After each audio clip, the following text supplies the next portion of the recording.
Olá pessoal, tudo bem?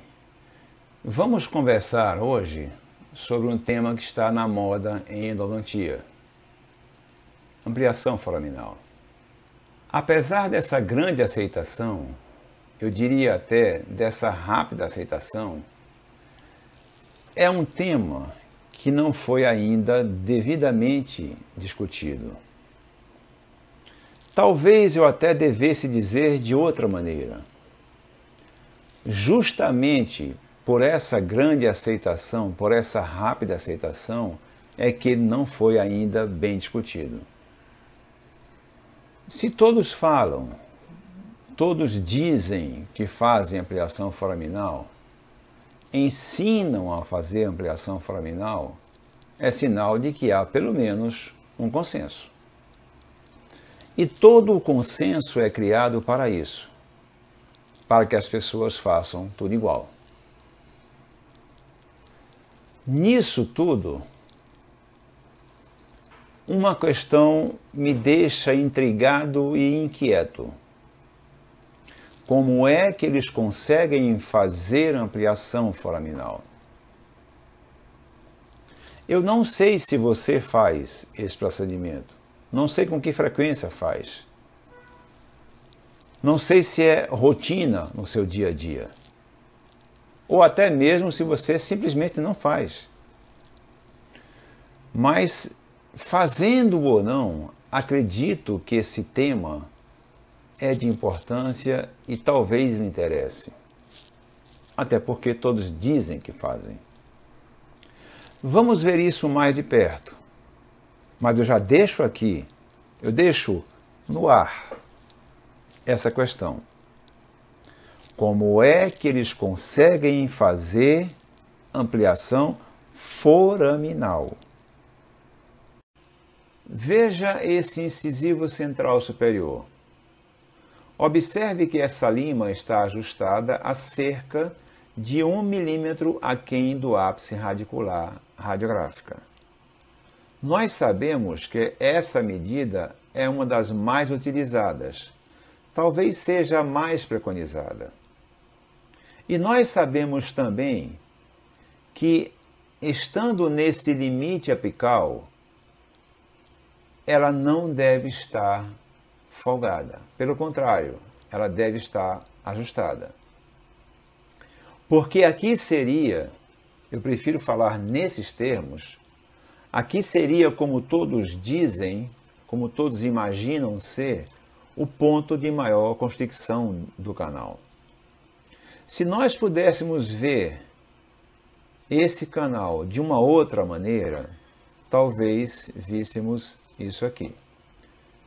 Aqui é o canal dentinário, cujas paredes são convergentes em direção ao ápice, e lá chegando ele vai encontrar o ponto de constricção sobre o qual falamos.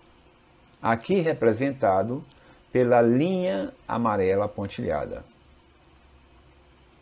Se nós avançarmos um pouco mais, vamos encontrar o forame apical, aqui representado pela linha pontilhada preta. Estima-se que, em média, o diâmetro do forame apical representa o dobro do diâmetro nessa porção do canal, no seu ponto que seria de maior constricção. Quando nós falamos em lima ajustada no forame, me parece óbvio que ela só pode, eu vou repetir, ela só pode estar ajustada aqui, nessa linha pontilhada amarela. Porque se ele tiver um calibre que esteja ajustado nesse diâmetro, que é o dobro disso aqui, é claro que, tendo esse calibre, ele jamais passaria por essa porção do canal, porque ela é bem menor, bem mais estreita. Então é óbvio que o instrumento do qual tanto se fala, o instrumento ajustado no forame, está ajustado aqui. Pela nossa experiência clínica, a minha, a sua, a de todos, nós sabemos que normalmente no incisivo central superior, as limas que mais se ajustam são as limas 35, 40, 45. Claro que isso é variável em função de cada canal, em função de cada situação. Mas normalmente são essas as que apresentam com mais frequência um ajuste nessa porção do canal. Utilizemos a lima 40 como exemplo. É comum que se recomende que a lima que vai fazer ampliação foraminal seja aquela inicial e mais 3, quem sabe 4, em aumento de calibre. Então, estando aqui com a lima 40, nós vamos instrumentar com a 40, 45, 50, 55, ou seja, vamos fazer uma ampliação foraminal que tem um diâmetro que corresponderia à lima 80, já que seria o dobro dessa porção, com a lima 55. 40, 45, 50, 55. A 55 vai fazer a ampliação foraminal de um forame que tem um diâmetro correspondente a mais ou menos 80, a lima 80. Gente, não se faz ampliação foraminal, simplesmente isso. Sequer tocamos nessas paredes. Se nós pudéssemos ver esse dente, digamos, de uma vista de cima, seria mais ou menos isso que iríamos encontrar. Essa porção mais escura corresponderia à porção mais constrita do canal, aqui delimitada por essa linha pontilhada branca. Observem a sua configuração mais ovalada. Esse canal, portanto, não é um canal circular. Como também não é circular o seu forame apical, aqui representado pela linha pontilhada preta. Talvez aqui se torne mais evidente o quanto teríamos que desgastar para sair, no exemplo que estamos utilizando, de uma lima 40 para uma lima 80, ou em alguns casos até mais, quanto precisaríamos desgastar para chegar a esse limite aqui, a esse diâmetro aqui? O que poderia acontecer? Nós íamos arrebentar esse ápice. Nós íamos estourar esse ápice.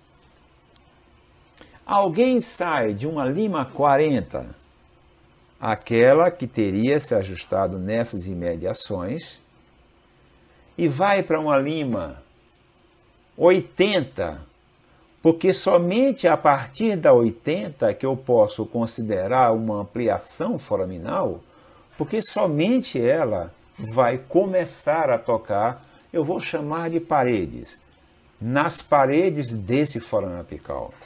E a partir daí, eu teria que considerar uma ampliação com a lima 80, 90, 100, 110, se for ampliação foraminal mais acentuada, 120.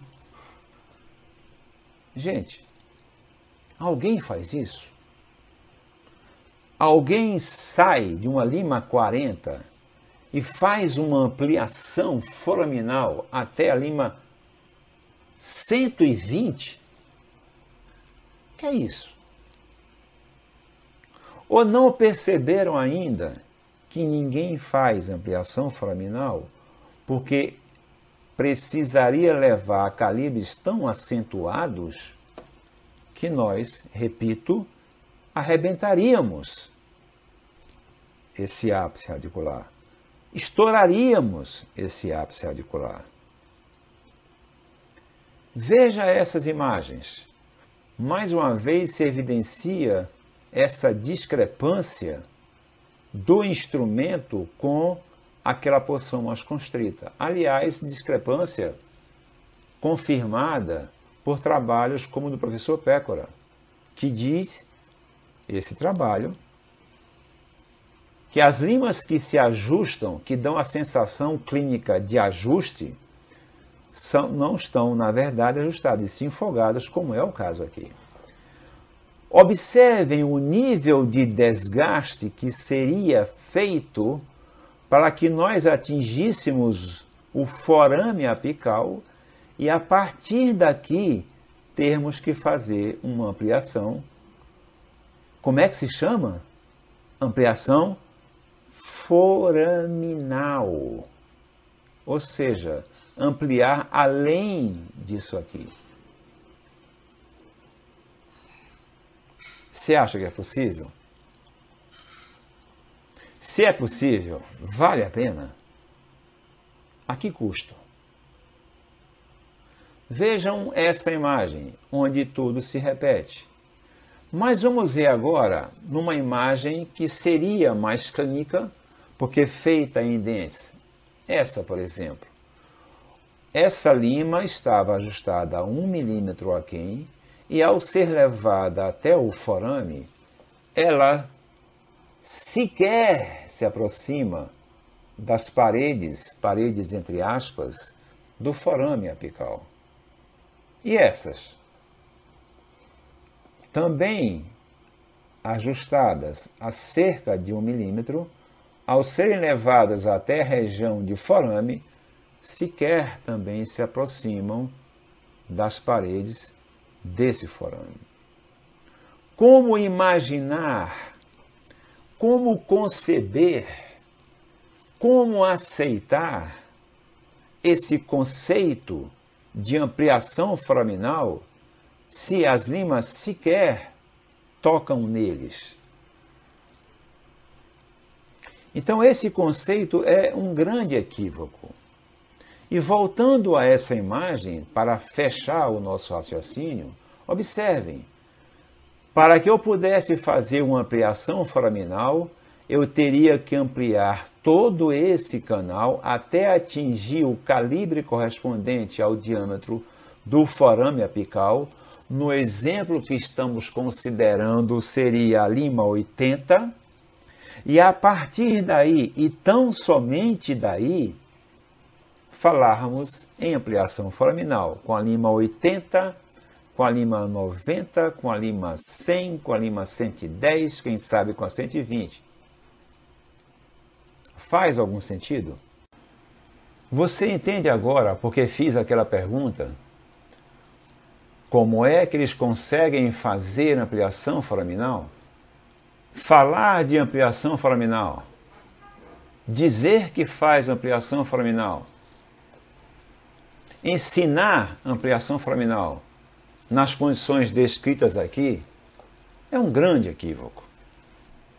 Esse é um tema que precisa ser, não é melhor discutido, ele precisa ser discutido, porque ainda não foi.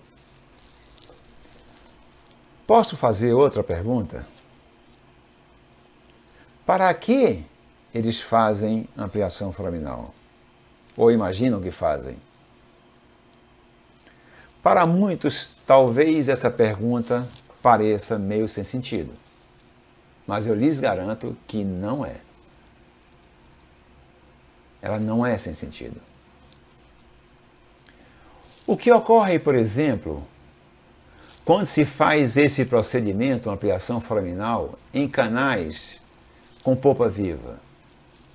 O que é que de fato ocorre com aquele tecido que está ali? Eu vou dar um nome a ele.